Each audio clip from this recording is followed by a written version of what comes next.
Thank you for watching the World Community Magazine's Hour of Power Live on Facebook with your host Edward McQueen and April Garner Davis.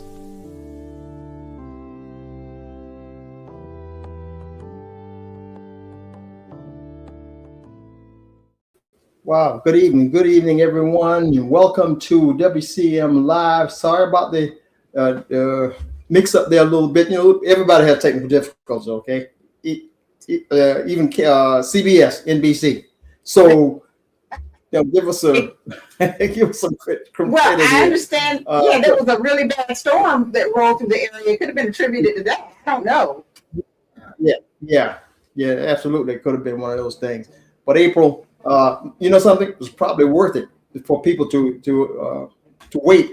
We gave them 5 or 10 minutes, but we're going to make sure that you get all the information that it's going to keep you interested and things and well informed. Okay, so I'm your host Ed McQueen. Of course, April Garner Davis is the co-host, and she's going to take us further with some more interesting things. I just want to start off by saying that welcome to the show, and we have some guests today, and we want to start off with our Freewoods Festival. So April, you want me to elaborate on it? We'll let our guests elaborate on it, or you want to do it? Well, I first of all, I want to thank our audience for tuning in tonight, and we welcome you to be a part of all of the discussions. And if you will, please drop your questions and comments in the chat for our special guests, and we will be sure to pull them onto the screen to show how much you support them both. We have with us tonight John Diesel Smalls, who is, of course, affiliated with Freewoods Farms, and he's going to talk about the Freewoods Festival that's happening not at Freewoods Farms, but on a very historic piece of property not too far from the farms. And so we're going to learn all about this festival and find out more about what John is doing in the local area and what this festival is all about. And then, of course, we have with us for our new author spotlight, Miss LaTasha Gause, and her new book. And yes, I have my copy, From Silence to Resilience. We're going to talk about this wonderful book tonight. And so if you have some, sister friends, some good girlfriends, some aunties, grandmas, mamas who need to tune in, send a link to them right now. Tell them to get on Facebook. Tell them to go to wcmagazine.net. Text it to them. Share it with them, because we're going to talk about this book and how you can get your own copy. Okay, this is mine. You got to get your own. So without further ado, we're going to start with John to talk about the festival that's coming up. Hi, John. How are you doing? I'm doing well. How you guys doing? All right. Again, there's some, John, now we can hear you, but we can't see you. No? Yeah, we can hear you, but we can't see you. Do I need to go back to your link? Maybe go out and come back in. We can try that. It's like yeah. So I tell you, Brother Edward, the storms moving through could have definitely disrupted, communication waves and all the things going on. And we just thank everyone for being patient with us this evening. And before we get started, while John is working on that, Brother Edward, let's talk a little bit about an upcoming event that's happening in Conway. And I'm going to put it onto the screen. So, Brother Edward, can you share a little bit about that? Okay. This is the Willie Joe Chocolate Great Gemination Naming Ceremony. Now, this is historic, and we just want everybody to know that how important this was and how important it's going to be when the gymnasium is going to be named after a former Whitmore High School graduated in 1965, and they used to call him Chocolate. Everybody probably knows him. South Carolina State has made him great, and he has made South Carolina State great in some reforms. But he's also he played for the Buffalo Bills after leaving State College, and went on to good things. And tonight, if time permits, just want to show you he was played for the Buffalo Bills. And now, historically, before the Buffalo Bills became part of the entire NFL. Now, this was back in I think it was 1969, I believe, when you had two entities. You had the AFL, which is American Football League, and the NFL, National Football League. National Football League was the entity.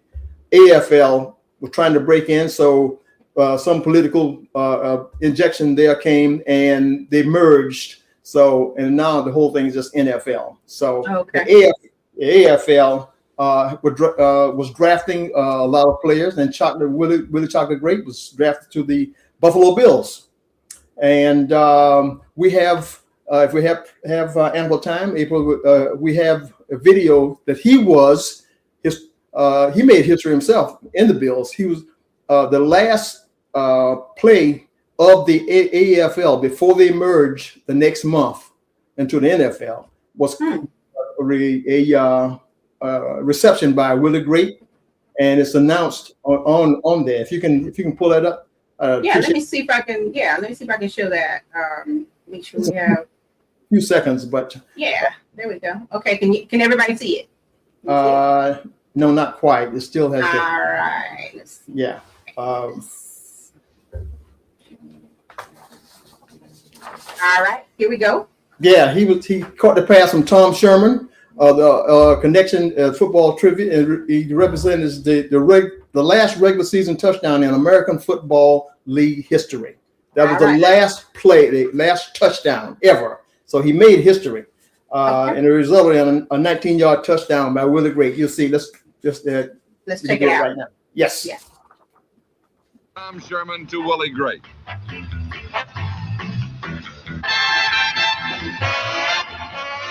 But it wasn't enough. Tom Sherman to Willie Grape.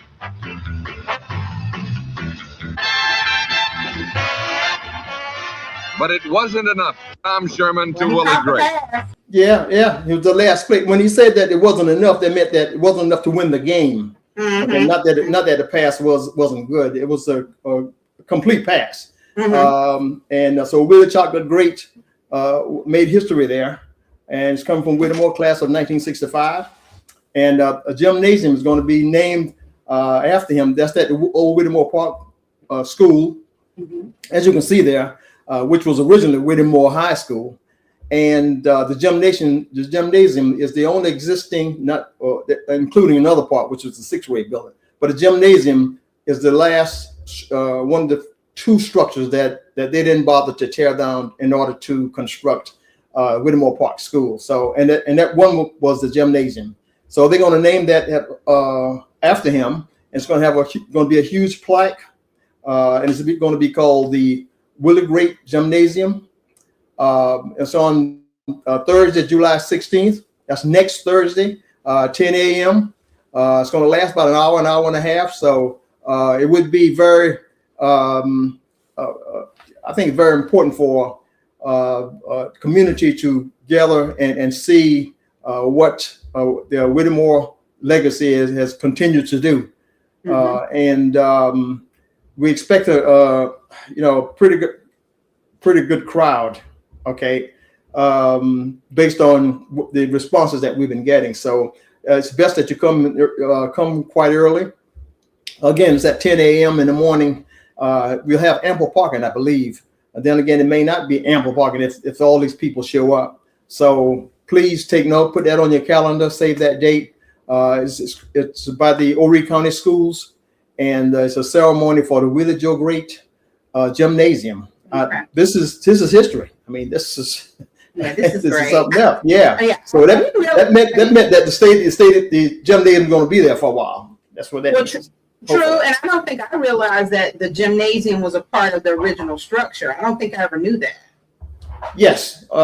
Yeah. I think this is the one that they've chosen. That gymnasium was part of that's the only thing that they didn't tear down.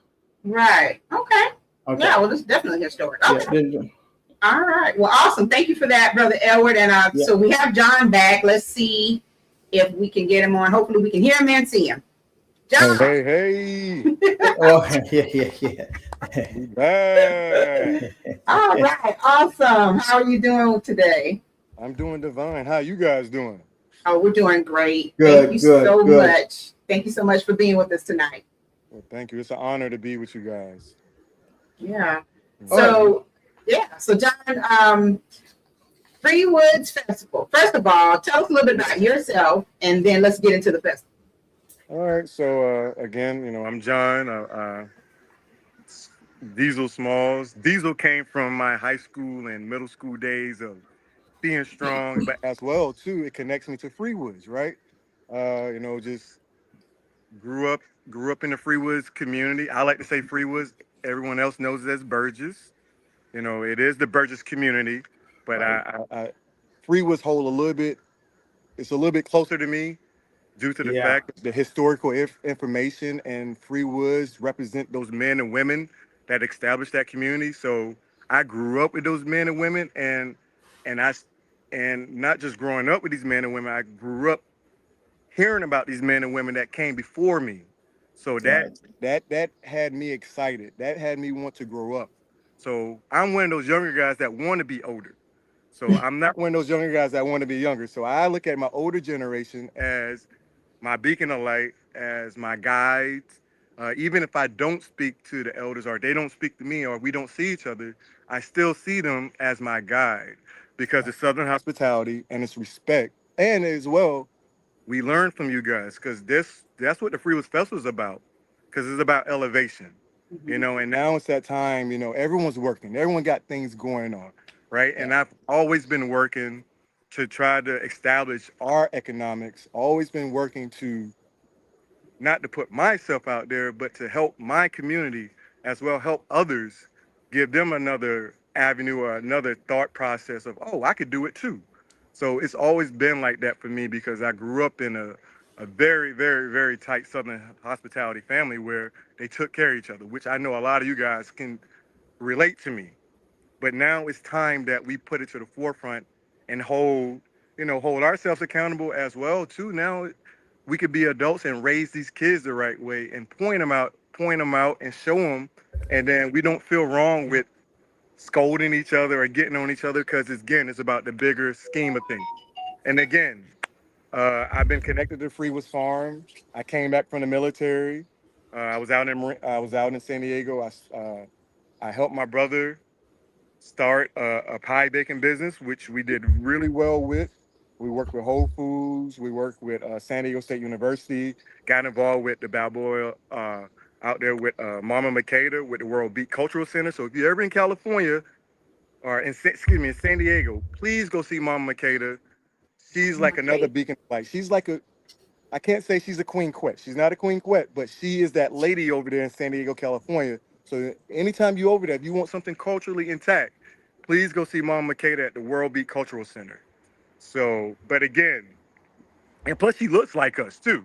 So I don't care where people are, we all still connected, right? So, but fast forward to where we at today, and the reason why I'm here. The reason why I'm here is to share with you guys that we are doing something in the Freewoods area, which is the Freewoods Festival, which is going to be happening July the 25th, 2026, uh, from 11 a.m. to 6 p.m. It's right next to the Salem Missionary Baptist Church.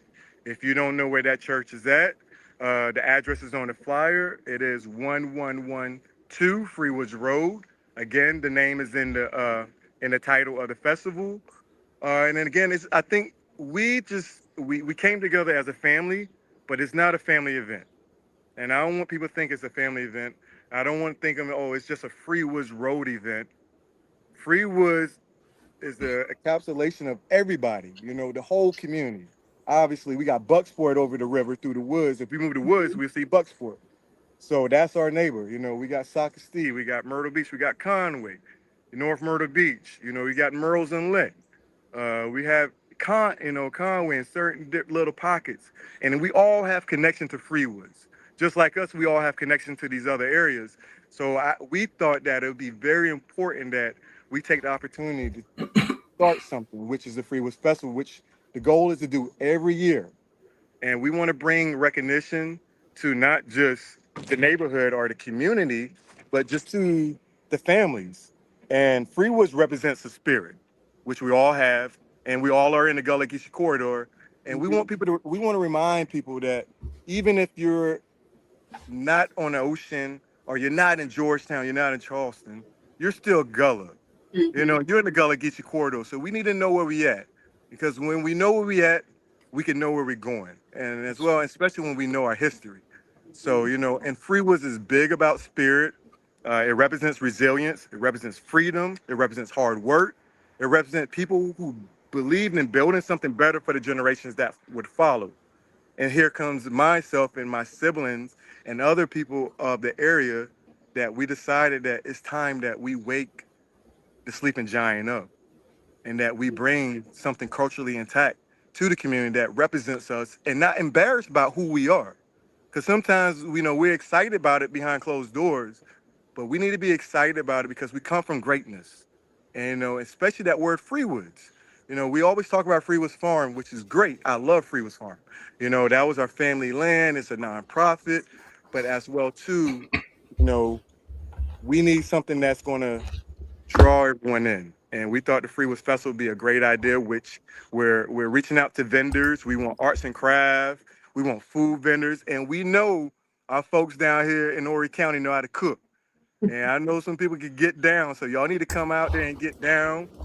We got a great DJ that's been around for so many decades. DJ said he know how to move the crowd. But again, it's time for us to do a reunion. So that's why we think we need to do this event, and we really think everyone should get involved, no matter what road you're from, no matter if you're from Homestown Road, Scipio Lane, Myers Lane, uh, Dunbar Street, Carver Street, Race Path, uh, Bucksport. It doesn't matter because it's about all of us. It says free woods.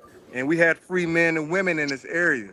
And now it's time for us to tap into that. Now it's time to celebrate that and not just celebrate the journey and the resilience of these people, but the journey and the resilience of us today.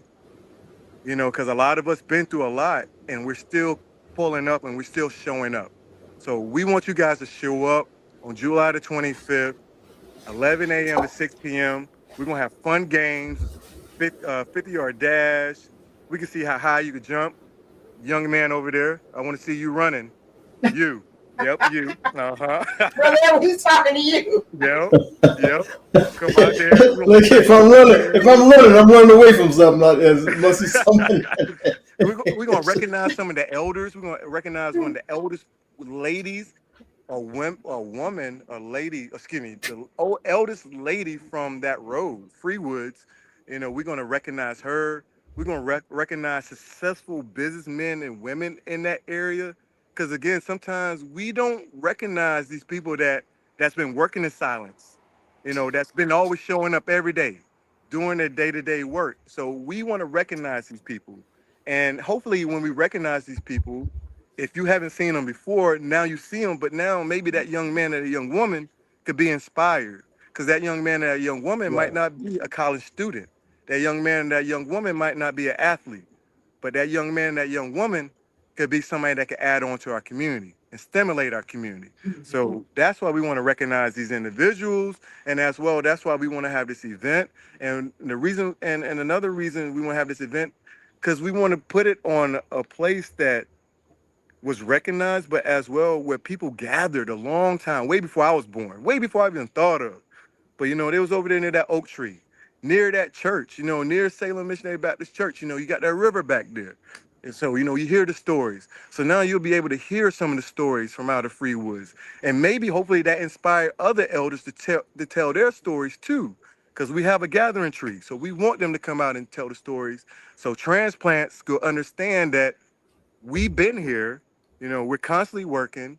A lot of us are not on social media, but we're still moving forward. We're progressively moving and progressively growing. And that's what Freewoods Festival is trying to inspire others to do, is to progressively grow, but as well get involved. Because it's not about us, it's about the whole community. So I look forward, and I know all my siblings and everyone else that's involved is looking forward to see you guys out there. We want to see y'all boots on the ground. We want to see you young folks out there doing your new dances. We want to see you come out there spoken word. We want to have a scavenger hunt. And as well with that scavenger hunt, it's going to be a grand prize because I know everybody like money. So come out there and sign up for the scavenger hunt and find this money. But as well, we'll have some herbs out there, and hopefully you can identify these herbs that's in your backyard because we are native, and don't forget your cultural connection to Gullah and what we do. and what we naturally do. So that's what Freewood Festival is all about. And it's all about just bringing everybody in. And that's well, again, I don't want to forget about our college students. We want our college students from CCU to get involved. Hopefully they could catch wind of this. And we're still looking for volunteers. We're still looking for vendors. So John, if for volunteers and vendors, who would they call? Dana Armstrong. You can reach out to her on Facebook. You could contact her on Facebook again, Dana Armstrong, and as well too, we do have the festival listed under the events. So you could look up Melanin Party on Facebook, MELANIN Party, Melanin Party.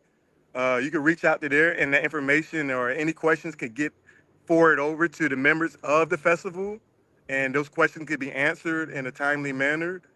If you can't get in contact with Dana, so please, again, reach out to Dana Armstrong or reach out to the Facebook page, Melanin Party. All right.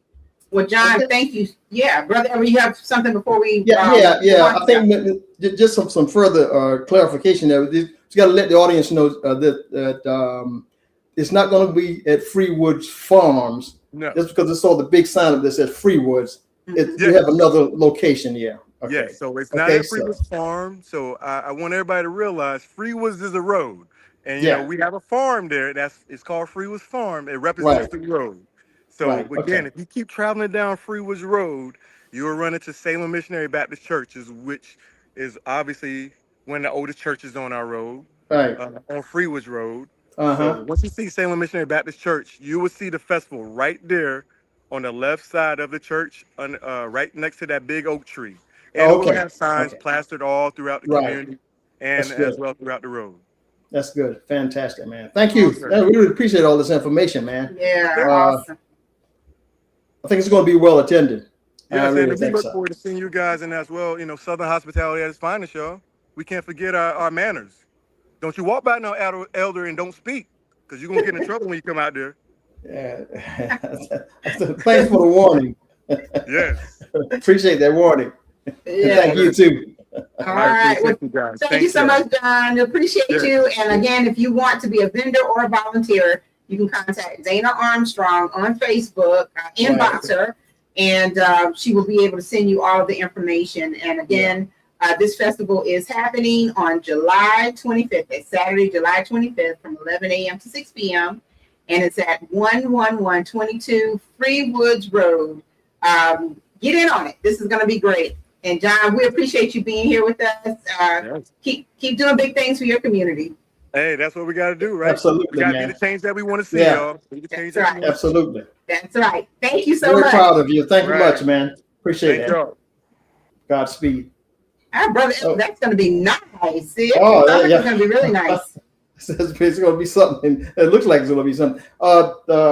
April, while we got to here, I got to wish my brother, since he tuned in, this Burl McQueen, he tuned in as viewing. This is his birthday. Today is his birthday. So happy birthday, bro. Hey, happy birthday. With Stevie Wonder version. Yeah. So, Burl, awesome. Happy birthday. Happy birthday. Let me see if I can do something about that, Brother Edward. Hey, Brother Edward, are you going to sing happy birthday? No, I didn't say that. I said I was just wishing him. Happy birthday. There's some applause. All right, bro. All right. Yes. All right. So that was some wonderful information from John Smalls, and we appreciate everyone tuning in. Now we are going to have our new author spotlight with LaTasha Gause, and she's been waiting patiently in the background, probably taking notes about this Freewoods Festival. She needs to be out there with her book, you know. Yep, absolutely. Absolutely. That's what she needs to do. Hi, LaTasha. How are you? Hi. I'm sure. Hopefully, we gave you some ideas, LaTasha, about that festival. Yes. Yeah, just take those great books that you authored. Just take them out there. Okay. Well, LaTasha, first of all, thank you for being with us tonight. It is certainly a pleasure to have you with us, and it is wonderful to see you again. And of course, I discovered that LaTasha had written a book and could not wait to read it. I grabbed my copy From Silence to Resilience. And when I tell you this is a must read, but also it will captivate you to the point of reading it in one sitting if possible. And I remember reading through the book, and I, sent Tasha a text message saying, "Hey, I can't put this down. This is great stuff." And it really is some great nuggets. And, I think the amazing thing about it is that you found a way to take your history, your journey, your story of healing and growth, and to kind of encapsulate it in something that you think and believe will help other women to actually find their way from silence to resilience. And so congratulations on this new book, first and foremost. I really enjoyed it.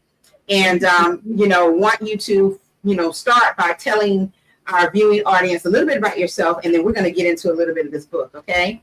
So Tasha, tell us about yourself. And I call you Tasha because I know you up close personally, but it's LaTasha Gause, the author, okay? Yes. Yes. Tasha, I answer to both, but I am a mother of 3 beautiful children. I am a partner to an Army veteran, an HR practitioner, author now, but I am also what I call myself a kingdom scholar. And just at the heart of it all, though, I'm just God's daughter. And I know that He has called me to be the bridge builder, the voice awakener, and someone who is truly called to help others heal and transform. That is who I am. All right. And so now, one of the things that we were sharing backstage is the fact that LaTasha is a local author. Although she may not live locally now, she, is from our local area. So I think you said you were born and raised in Brunswick County, but also, and that's wonderful because, of course, that's just right across the border. It's so close to Horry County. But for the most part, you have written a book, and it's called From Silence to Resilience, 9 Empowering Steps to Break, Build, and Become Unapologetically Dope. D.O.P.E. And so let's start with that, Tasha. What does it mean to be unapologetically dope, and how did that lead to this book? So I was at a women's empowerment event, and honestly, my coach, she was the one who introduced me to the concept of being unapologetically dope. So at the time when I started my healing journey, dope for me stood for different, one of a kind, prosperous, and evolving. But as I got to the end of my journey, because, I evolved, my story evolved, and we're all evolving, I am unapologetically dope because I am determined, overcoming, purpose-driven, and empowered. And so the book, the inspiration for the book came from me giving my a speech at my family reunion banquet and seeing others' reaction after the book. It just really sat with me. And I began to realize that there's others who are out there like me, suffering in silence, have, experienced difficulties, have survived, and are just looking for strategies or tools to help them to begin their healing journey. And because I'm very passionate about helping others, I feel it was my duty to share my story so that I too can help others to begin their healing journey and help them transform. Because at the end of the day, we are more than the circumstances that have happened to us. Mm-hmm. Mm-hmm. And so let's get into that a little bit because I think everybody has a unique healing journey, and people don't always understand what that means and what it looks like, and it's different for everybody. There's there are big things that happen in your life. There's small things that happen in your life, and sometimes those traumatic experiences will test your resilience and your ability to. And I hate to say bounce back because that's not really what we, want people to rest in. It's just bouncing back. That doesn't always mean that you've healed, right? You can bounce back, move forward, but still be broken on the inside.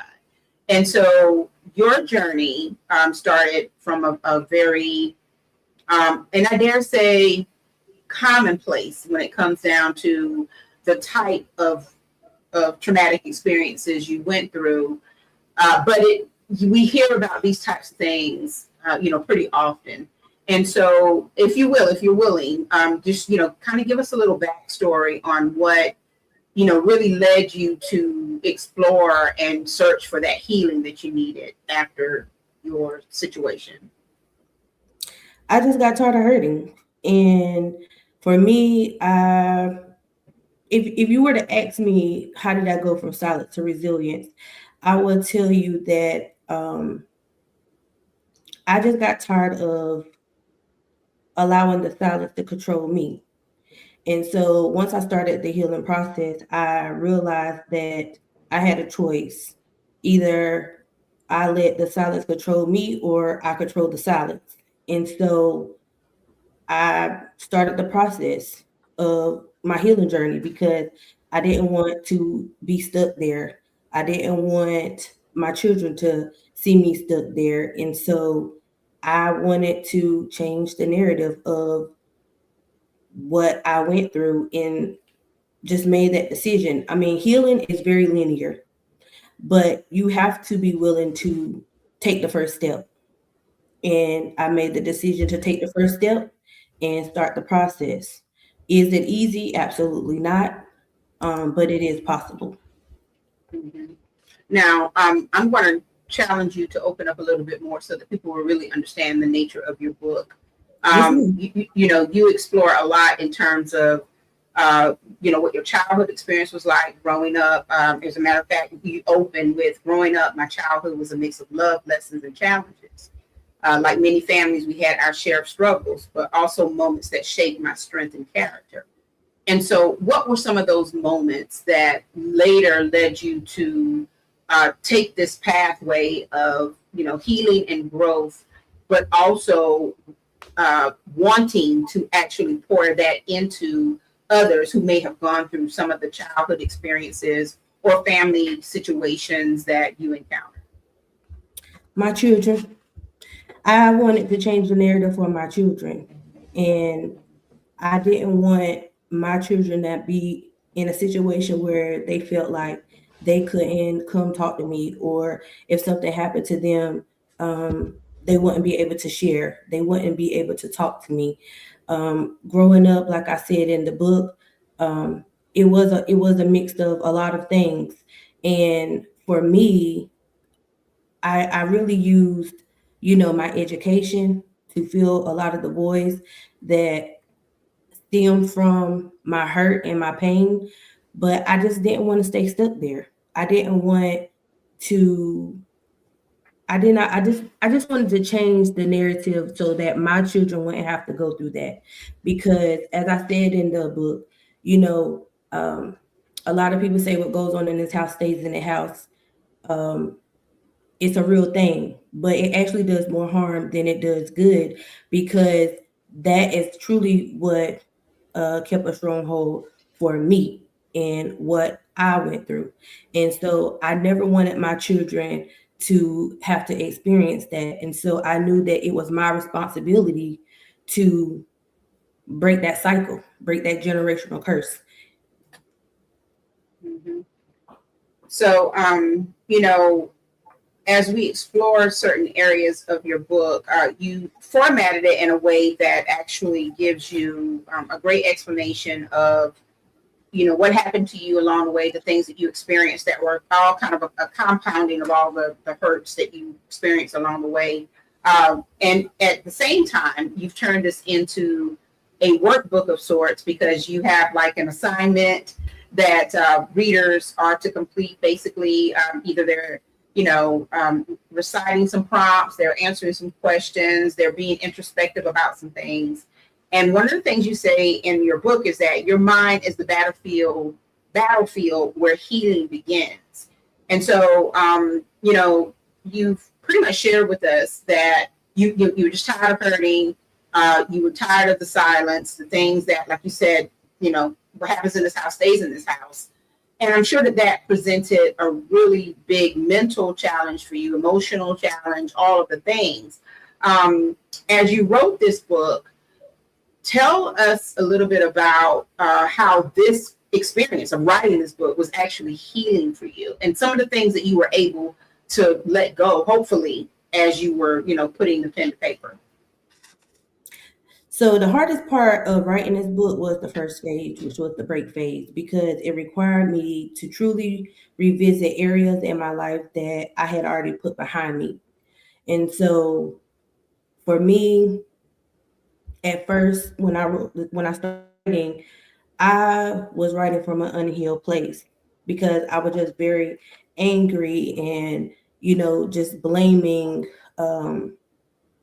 just some of everyone, mad with God, just all over the place. But then I realized, what role did I play in it all? And so once I made the decision to start healing, and I hired me a therapist and I hired me a life coach, those tools helped me to start shifting my mindset.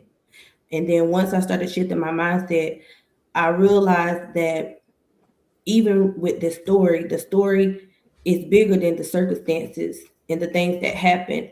It was about the lesson. And so, again, going back to writing this book and the break phase being the hardest phase, I realized that even when you have healed, revisiting painful memories can still be difficult, but it also allowed me to recognize how far I had come from that. If that answers your question. Yeah, you did. I think you did it in short form. I'm going to say that because, knowing you and the conversations that we've had, I can tell. First of all, LaTasha said to me, "I'm nervous." I can't tell that you're nervous. You're doing a really good job, and I'm sure that even attempting to explain what's in your book, why you wrote it, what kind of a journey this really was, is difficult because, as we talked about, there are people that you were concerned about protecting. There are people that you were concerned about in terms of the stories that you would tell or why you needed to tell them. And I think that one of the things that you also mentioned in the book, and I'm going to be referencing certain pages here because, these were things that stuck out to me, but also I think that these are important excerpts to share because you have now written a book. And so there's a lot of responsibility behind these pages, right? And what you want people to gain from these pages is that feeling that they can be safe within your pages and also be safe within their feelings of how they want to start their healing journey or what they need to do, right? Yes. You just said, you talked about the feelings and all of that. And, I guess being introspective, how you really looked internally at all of the things. And one of the things that you said in your book is, but the moment I decided that I was chosen to overcome the battles of abuse, betrayal, abandonment, and infidelity, because I would be the one brave enough to change the narrative of my bloodline, everything shifted. My mindset changed, and so did my life. You also said, I had to retrain my mind to understand that I was not a victim of my circumstances. I also had to remind myself that life is hard for everyone. And whether we like it or not, most of us will experience pain time and time again. How we overcome that hurt and heal is a mental battle that some never learn to fight. And so, again, as you explored these themes, as you were writing the book, how did it resonate with you that the things that you really needed to share were hard to share and yet necessary to share? Because again, if you're trying to retrain your mind to understand that you weren't a victim, there's some things that you really had to come to grips with as far as the truth. And so, tell us a little bit about putting the truth into your book. First and foremost, I had to realize that it's my story. And who better to tell it than me?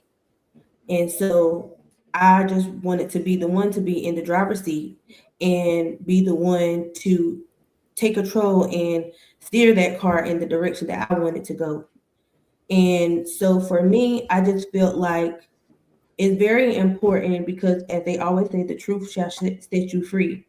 And once I truly sat in my closet and really talked to God, my thing was, Lord, these are your words through me, and you tell me what it is that you want me to teach or what you want me to tell the reader how you want me to help this person on the other side.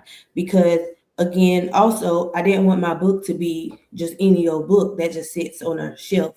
I wanted to truly be a universal toolkit for you to use at any point in your life. So even when it comes to the phases, this is my journey. I had to truly break, build to become. Now, even at the end of it all, I realized that again, healing is linear and these steps are not linear. So you can break and become and then get to the end and realize that you have to build. And so for me, I just knew that first and foremost, I had to be healed in order to tell my story because I did not want to be out here bleeding on people. And I'm very big on practicing what you preach. And so I just, I just really just, it was 7 years in the making, but I really wanted to make sure that everything that I put in this book and that I talk about in this book, that I did it on my own because for me, that was what was most important. And so I just think that telling the truth, being your authentic self is what truly makes someone feel safe with you, trust you. And so that's what I wanted to kind of be. Even when I wrote this book, right? I started when I met my coach, I said, I aspired to be a coach. That's really how a lot of this began. And as I was telling her, like, I want to be a coach, I want to help others, I realized that I had more work to do. And I'll never forget my aunt telling me this too, because I had desired to be an academic coach or academic advisor in college. And at the time, I wasn't doing great in school, right? And so she said, well, LaTasha, how can you help someone in college with their academics if your academics are not great? And even though it wasn't advice that I wanted to hear at the time, she was right. I couldn't do that. So same thing with this book. LaTasha, how are you going to write a book if you don't heal or if you are not healed? And so I just took full responsibility and accountability for my healing journey. I did not want to wait for anyone to say, LaTasha, go over here and start tomorrow, or LaTasha, go here, because people could tell us to do something all day long, but we truly have to take that first step. We truly have to be willing and ready. And so I was willing and I was willing and ready to put in the work. And then I put it into this book. And so that's how it began. So, along your journey and within this book, you mentioned pretty much, I would call them dimensions, several dimensions that kind of come within that healing journey. And one of them is forgiveness. We know how hard that can be, right? We know how extremely hard that can be. Some of the things you say in this book, forgiveness is where healing deepens. That's a powerful statement, brother. Forgiveness is where healing deepens. It's the moment when confidence turns into peace and strength becomes stillness. You also say that in my journey, I learned that forgiveness doesn't mean it didn't happen. It doesn't mean it didn't hurt. It certainly doesn't excuse anyone's actions. As a survivor of betrayal and heartbreak, I had to learn to make peace with the people who wronged me, but not because they deserved it, but because holding on to anger was destroying me from the inside out. And then you go on in your book to actually map out the 5 steps that helped me forgive. This is truly like a workbook, Brother Edward. And she, starts with, and I'm just going to say one step because guess what? You got to get the book to get the rest of it. But recognize what forgiveness is and why it matters. So talk about like your journey through forgiveness and how that was a part of your healing. It was ugly. You said it was ugly? It was ugly. I had to start and stop because healing to me is a little like faith. And I kept thinking this is something that I would see overnight. Like I said, I'm healed and that's it. But then something will happen and you're triggered. And so it's kind of like you had to start all over again at step one. And so the process was very ugly. But again, as I encourage in the book, with the help of coaching and counseling, I was able to take some of the tools and strategies that they gave me in order to start this process. And I think the hardest thing in the forgiveness stage for me, it wasn't even forgiving the people that hurt me, it was forgiving myself. Mm. And I think once I was able to forgive myself, that's when I really felt at peace. Because again, not trying to give too much away in the book, but like there was a moment that I share in the book where I was angry with God and I got my foot caught in this vent. And in that moment, I was exposed, like literally. But that was the first step to me saying, you know what, you're mad with the wrong person. And so from there, that's when I said, enough is enough.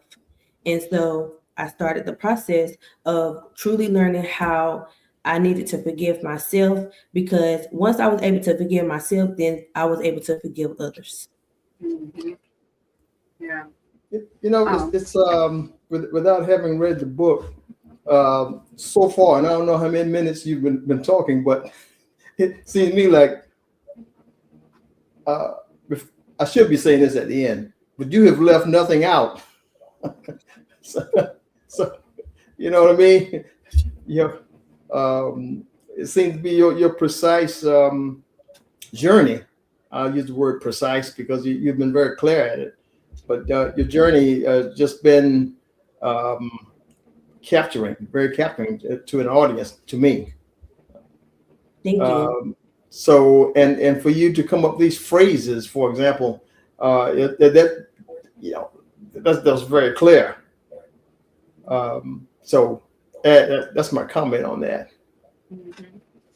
And remember, she breaks down her book into 9 empowering steps. And so, as we move through the steps, and again, I'm trying to touch on as many of them as possible, like Tasha says, without giving a whole lot of it away.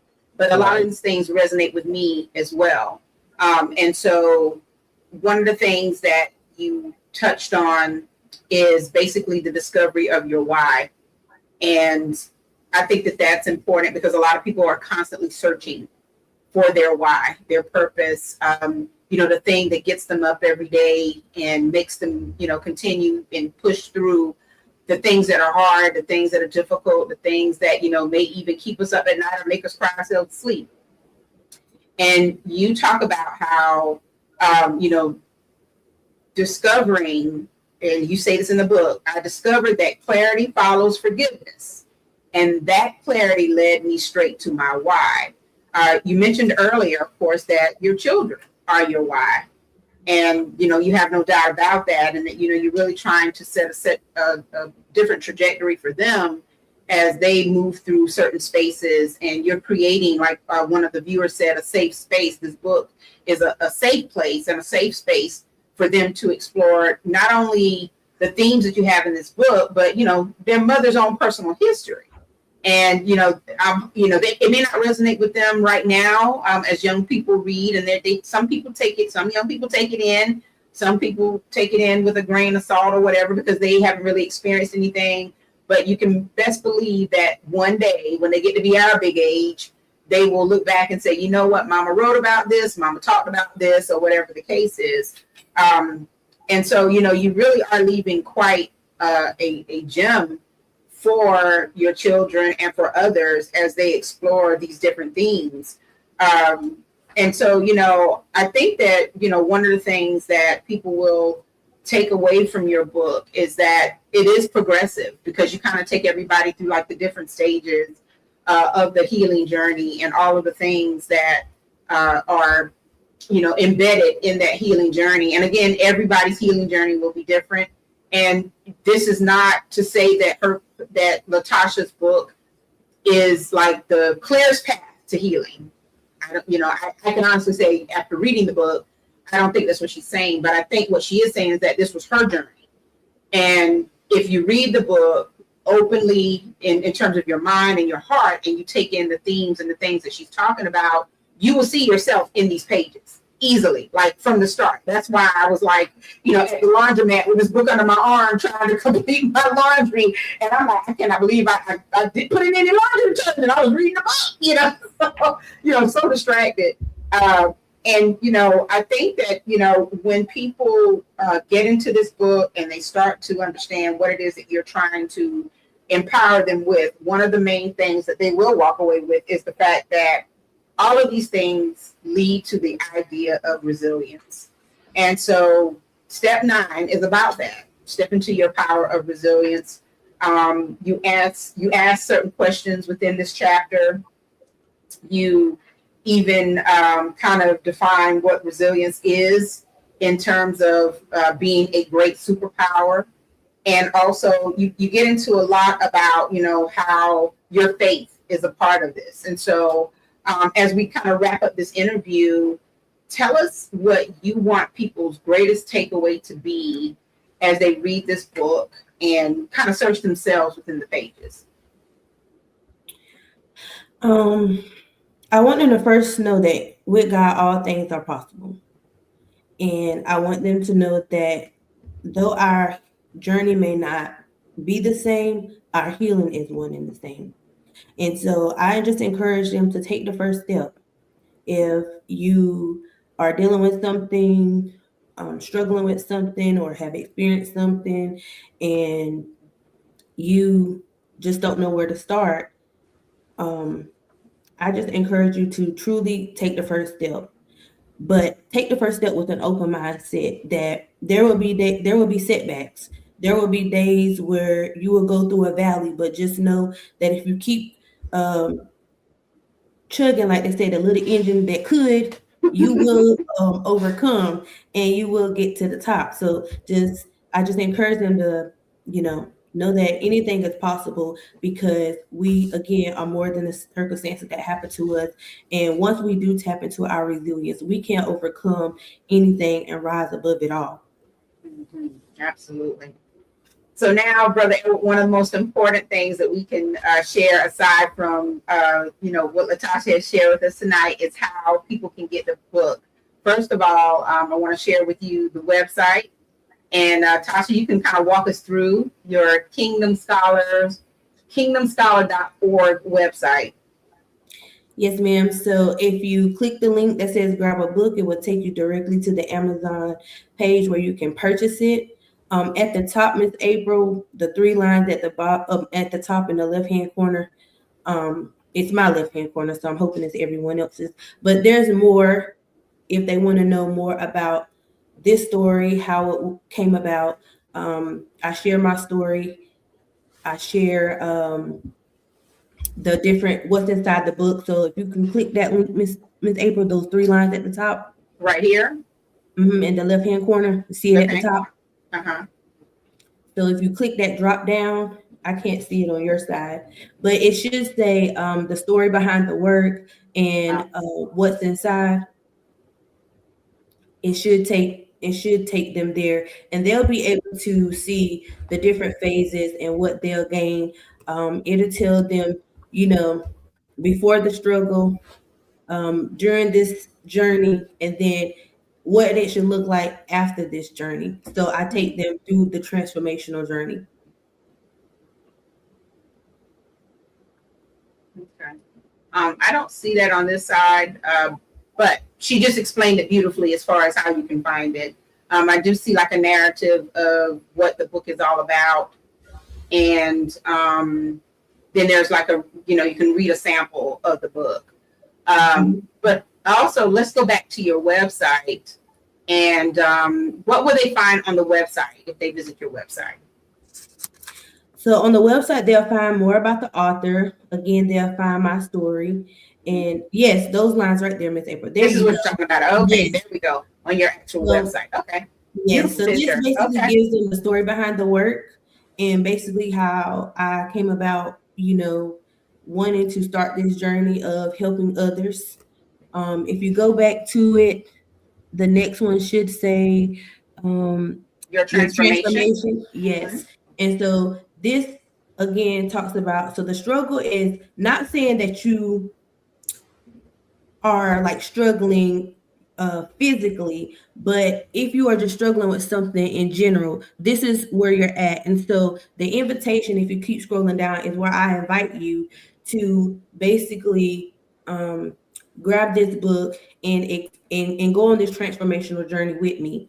And so if you scroll down even more, Miss April, once you have read this book, I give you the transformation of this is where you were before and this is where you will after. And then I tell you basically who this book is for and what you will gain from it. And then again, I give you the D.O.P.E evolution, which tells you the different phases and what's in each phase. Mm-hmm. Your roadmap, your pace. This is certainly a wonderful roadmap, Tasha. And I think that anyone who is watching tonight, and I say, you've written this for us sister girls, but there might be some men out there who can learn some things. I wanted to come up with that.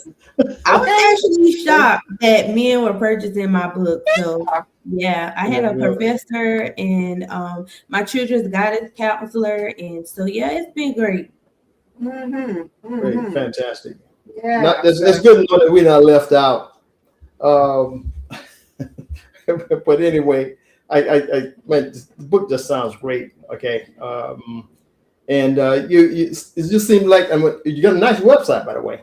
Thank you. That's beautiful, beautifully crafted, and very telling. The clarity was there. Appreciate that. Yeah. Looking forward to the next book. You have another one in mind? I do actually. Yeah, because what your description of it beseeches a follow up. To me.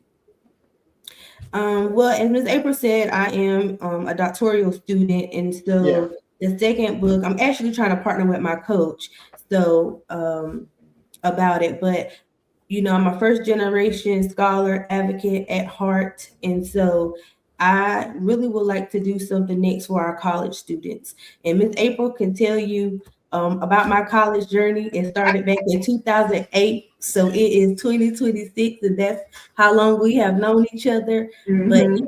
But I have another book in the works, and me just trusting the process, waiting for God to say, ready, set, go. Yeah, absolutely. Absolutely. Well, LaTasha, congratulations again on a wonderful book. I enjoyed reading it. I think it would be great for any sister circles, women's book club, men's book club, everybody book club, to go through this from silence to resilience. And this is one of the things that, people need to understand as we try to foster and create trauma resilient communities. This is a great way for anyone to get started. And like you said, the journey is very individualized. And so, get your copy, start your journey, go through the assignments, use this as a workbook. And then when you feel comfortable, when you feel safe, bring someone else in. Or if there's your person out there who you're like, what, I'd love to have someone read this with me. This will be a great way to open up those lines of communication and start those conversations. Sometimes that can be really, really tough for anyone to have. And, it's obvious that your book is wrapped in faith, because you even have pretty much a prayer of becoming in the back. And I think it's wonderful that you've included that. And so as Carolyn Hickman Williams says, she's one of our favorites, Brother Edward. Great job, LaTasha. You've had, so many encouraging and wonderful comments in the audience tonight, LaTasha. So you should really feel proud of your accomplishment. And again, congratulations. And we thank you for being on the show tonight. And even though you said you were nervous, I couldn't tell. So. Well, thank you for having me, Ms. April. And again, if anyone just wants to stay connected with me, please go to the website and join my community. Feel free to send me an email, ask me any questions. I would love to stay connected. And most importantly, for anyone who does not know what a Kingdom Scholar is, I just want you to know that a Kingdom Scholar is one who bridges faith, purpose, and leadership together. And so for me, it is using what I've learned, what I've lived through, and what God has placed inside of me to just serve and help somebody else. So I want to help make other Kingdom Scholars. So let's get it. All right. That's beautiful. Get it on. Thank you so much, Tasha. We appreciate you being here tonight. Thank you. Y'all have a good All night. right. You too. Well, Brother El, we had two great guests with us tonight. It was certainly a pleasure to talk to LaTasha about her book, and John with all of his passion for the Freewoods area and the festival that they are curating, and I wish them success as well. Brother Edward, you have the last word. April, I'm so thankful to have somebody like her to come on the program, spotlighting not just their journey, but see how it's applicable to the rest. And it seems like that's in the 80 or 90 percentile of people, that it's applicable like that. So, and at the end, I was glad that she mentioned that that men were applicable in that same case. So, and that was good to know. Absolutely. So next week, April, we're looking at our health editor who wants to come and talk about a couple of items. One, I'm hoping that he talks about not just cigarette smoking, but the interactions or the things that go on in laboratories. We have to get your blood test, and some of the things that we don't know that we need to find out and what they mean. Okay, so his literary research and capability has been very helpful to the magazine and to the broadcast. And he's going to come in with some revelations that I'll call them revelations, but natural revelations to people if you don't know. We go and get a blood test, and just hopefully the doctor can come up with some good news. Nothing has changed or something like that. But our health editor, Brother Christian Newman, will be joining us next week, God willing, and to talk about that. And it's going to be interesting. And can't wait. Okay. All right. This is wonderful. I just received an announcement that I've been asked to share. The Conway branch of the NAACP is hosting a community forum on Saturday, July 18th at Bethel AME Church. The topics of discussion are the importance of life insurance, wills, and probate court. Guest speakers are Ruth Franks and LaShawn Floyd. And if you want more information about this particular event, you can contact Carmela Hemingway. She is the interim president of the Conway branch of the NAACP at 843-461-5654. And again, they're having a community forum. Topics are the importance of life insurance and wills and probate court. Yeah, wow, that should be interesting. That's happening at the mighty Bethel AME Church on Race Path, Conway, South Carolina. Yes. Mighty strong Bethel. Mm-hmm. So, all right. Well, we've had a great show tonight. We'd like to thank everyone for hanging out with us, and we appreciate it.